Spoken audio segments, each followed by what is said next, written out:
Here's a question that's probably from Jack Dorsey. Will you ever come back to Twitter and or other social channels?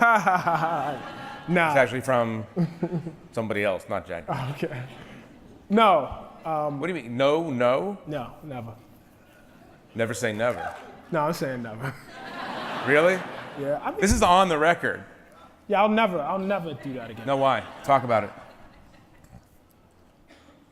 I think it goes back to what we were talking about before, like this idea of, first of all, I had fun on Twitter. It's very fun. It's a lot of fun. I really, really enjoyed it. And I miss it. I wish I could be there. I really do.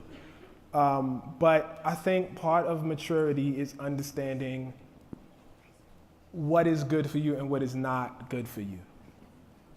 And I don't think it was good for me. I am not making a declaration about Twitter that I think holds true for all other Twitter users. I'm talking about me. I'm a person that's, sort of slow, as I said, that likes the nuance of things, that likes books, that likes, the space and the time to think, that, enjoys slowing things down, a little bit, that, writes things that I think, or tries to write things. Do you think Twitter is bad for you or bad for society or both? I'm hesitant to say it's bad for society. I think it's bad for me. And I suspect that it's bad for writers like me. In other words, writers who do what I do. I think it's probably not good for them. It's not good. It's not good to be able to have an opinion.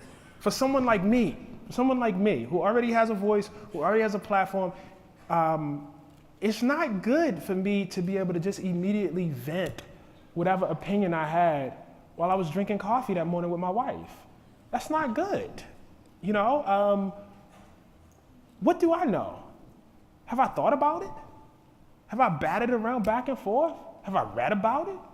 But you're a guy who, when you were much less famous, you were blogging, and your method of blogging was to take people inside your mind and say, this is what I'm thinking about right now. I don't know the answers. That doesn't have any appeal anymore? Yeah, but I had a really controlled check on that, and that was my comment section, which was a really curated group of people who could push back and forth and go, all different ways. And sometimes I could highlight their opinions and say, I thought this yesterday, but X, Y, and Z person said this. In Twitter, you're in a situation where, not only can you not see the person, you don't have any established relationship with the person. Communication, I think, again, I'm hesitant to make grand pronouncements, but I think it's really, really based on, there has to be some shared something. I think anonymity is probably bad in terms of the things people will say to each other. I think that's the first thing. And then I think, even within anonymity, there can be, some sort of relationship, the lack of real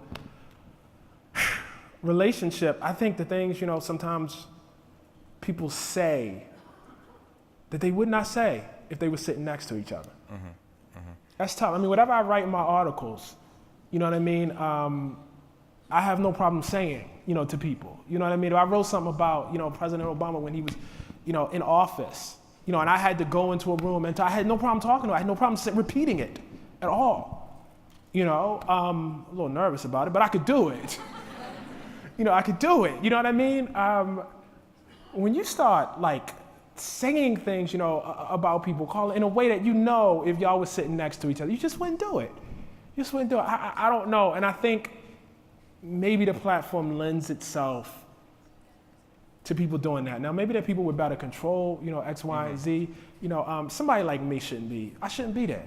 I shouldn't be in that room.